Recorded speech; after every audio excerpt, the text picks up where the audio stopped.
2038-এর মধ্যেই দ্বিতীয় বৃহত্তম অর্থনীতি হতে পারে ভারত, সেকেন্ড লার্জেস্ট ইকোনমি হতে পারে।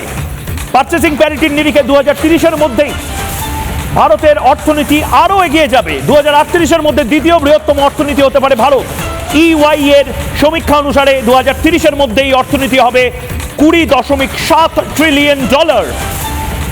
38-এর অর্থনীতি বেড়ে হতে পারে $34.2 ট্রিলিয়ন। দ্বিতীয় বৃহত্তম অর্থনীতি হতে চলেছে ভারত। অর্থাৎ লড়াই এখন পাকিস্তান বাংলাদেশের সাথে না, লড়াই সত্যিই এখন আমেরিকার মতন সুপার পাওয়ারের সাথে। কারণ ভারত এখন আর ডেভেলপিং কান্ট্রি নয়, ভারত এবার সুপার পাওয়ার হয়ে চোখে চোখ রেখে 2038-এর এই মাইলস্টোনের দিকে এগিয়ে যাবে।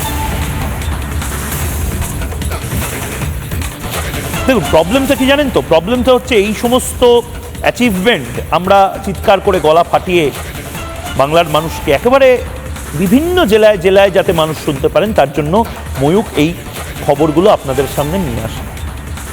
আর অন্যদিকে আমি বলছি না, একটা নৈরাশ্যবাদী বিরোধী দল এই মুহূর্তে আমরা পেয়েছি।